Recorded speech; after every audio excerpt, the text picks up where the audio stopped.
Hi, my name's Zephyr Wildman. I want to offer you a little anatomy tip to practice effectively and safely your forward bends, back bends, and twists by actually showing you a little bit more of the anatomy of the spine. So these little dinosaur bones that stick out, you can feel as you round your spine, the spinae process. These are really unique in shape that really inform how we do back bends. So I want to show you this. So notice the lumbar, the shape of the lumbar. Yeah. Now notice the shape of the thoracic into the cervical. So when we back bend, a lot of the time teachers say back bend from your upper back and open more of your upper back and bring it into, and really, actually, if you look at the anatomy of your spine, there's not much back bending going on. Like, you can get your spine, it's probably straight. But because of the shape of the spine, these bones prevent you from actually going farther back. Now, what makes you go farther back is the depth of your disc. So this is the vertebral body, and these are the discs. Now, if you have big, thick ones, of course, you're going to have more space, so you'll be able to go back a lot more effectively. But if you have thin ones, there's no way these little bones are going to allow you to go farther back. And so when strong adjustments of people having their hands into your thoracic part of your spine and trying to get you to bend in this part, it just won't be helpful. It helps distribute, and there's certain ways in doing that. But if you look at the lumbar, that's where we're meant to be back bending. But it's very vulnerable because at least our thoracic has the ribs and your sacrum has the hip bones. So when we back bend from our lumbar. Look at how much more of an angle that is. So what we need to make sure that we communicate is for the lumbar is to knit together the abdominals, the transverse abdominals, and try to lift up that Uddiyana action, that flying up to try to create more space. Now, the shape of your spine, the connective tissue, you can have a micro kind of movement of space, but depending on the thickness of your discs, again, the shape of your bones in the spine, and how much collagen or muscle density you have in your ligaments and tendons and connective tissue. It just depends on how flexible the spine is. But if you notice that when you are sitting right now, knit together your abdominals and feel how your spine feels like something squeezes it and it lifts up. Now relax your abdominals and let your little Puchasana hang out, how your body goes and drops into a depressive little back bend. And as you knit, you feel that lift and the spine slightly feels like it goes more erect. But in that way, these multifidi muscles, they're like little V muscles that go up the spine. They're like little biceps that lift and expand. They kind of pump up the spine so you can actually stabilize and go into a back bend. But they only like mid-range kind of movement. If you go into an extreme back bend, they tend to turn off because you turn off your abdominal muscles to kind of rely on the joints to be able to hold the back bend. So around the thoracic, it's really kind of just more about understanding that there is a limitation. And when you're doing your back bend, it mainly comes from the shoulders being able to actually hyperextend and to get you to go into that extreme back bend. So that's back bending.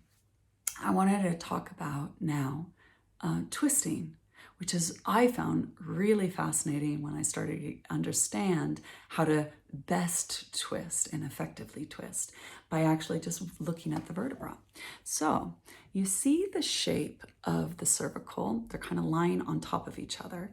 And so to twist, they just kind of twist on top and they swivel. So you can do that. Now look at the thoracic. They're kind of flat like this, but they are flat like this and they move like that as you twist side to side.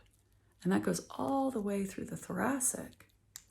Now, these facet joints of the lumbar, look how they get stuck. There's not that much movement.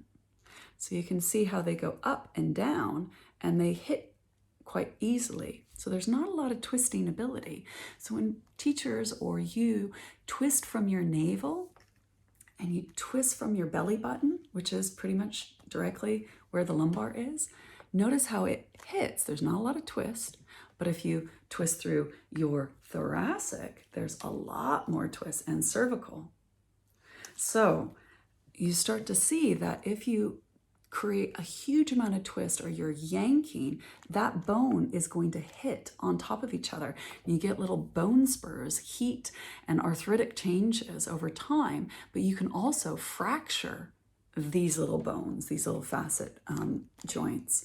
And you can also sense the force of energy is going to go into your SI joint. And there's not that much movement in the SI joint, but you can kind of throw your SI joint off too. So ideally what we're trying to do is stabilize the pelvis and the sacrum, because we don't want a lot of movement through here. It's not designed to have a huge amount of twisting movement. It's there for rocking, so you walk, but not necessarily twisting. And then we need to stabilize the lumbar. So the transverse abdominis muscles, those multifidus, stabilizing the lumbar. And then we twist from the lower ribs up to the cervical to be more effective in the way we twist. So technically, when we twist, your pelvis is twisting the opposite than your shoulders. Rotation is your hips and your shoulders are moving in the same direction. Twisting is your hips move in one direction, your shoulders move in another direction. But what is most vulnerable is your lumbar. So we need to knit together the abdominals and refine the twist through the thoracic and cervical. So, and noticing the cervical spine and the shape of the cervical vertebra. Now, when we throw our head back, like we're doing a back bend with the head, all of a sudden you'll notice that this is more of a neutral spine. That when we throw our head back, you can see where this little red line is. That's a main blood line. And we have nerve lines. So we have veins and arteries and nerves that come out. And we have big, thick muscles, the occipital ridge muscles that kind of stabilize this area. So it can help us turn our head when we look side to side and up and down and move our head accordingly. But when we are constantly looking at the computer with our head jutted forward like this, or we go into up dog and throw our head back, or Ustrasana like this, and then we carry it on with our eyes, throw your head back, don't hurt yourself, but throw your head back, look up towards the ceiling, feel this base of the neck, and then look down. Look up, there's a pinching and a kind of compressing of the head going back, collapsing the muscles of the bones of the neck, and then look down. Notice how it slightly lifts up, creating space. So ideally when you're in back bends, it's best to look down so you can create that tiny little space as the neck goes into the back bend. And making sure that you engage your anterior neck flexors to maintain space in the cervical spine. Because if you look at those bones, how they're shaped down, we're kind of loading the spine constantly and compressing the first two vertebrae. So ideally we want that tone and integrity of the body, that poise in which lifts us, creating as much space, because gravity is going to happen as we age and everything starts to compress and limit the amount of movement and also hydration. So it's good to do back bends, forward bends, twists, laterals, keep moving and hydrating, circulating this intelligence around our body, but do it in an informed way, having more of an understanding of kind of what's happening in your skeleton, but effectively how to use your muscles to move in a more intelligent way. So I did that completely perfectly imperfect. I probably missed out so much, but hopefully I'll share more with you soon. I would really recommend most of all of my anatomy, physiology, and biomechanic information comes from my teacher, Doug Keller. He has so much resource online and specializes in teacher training. So do check out his website, doyoga.com, And he's a great teacher, huge insight in more than just anatomy, physiology, but philosophy. So I hope that has served you. I hope to practice with you soon. And I hope this really helps you understand kind of what you're doing in practice and effectively and safely move in a way that brings you joy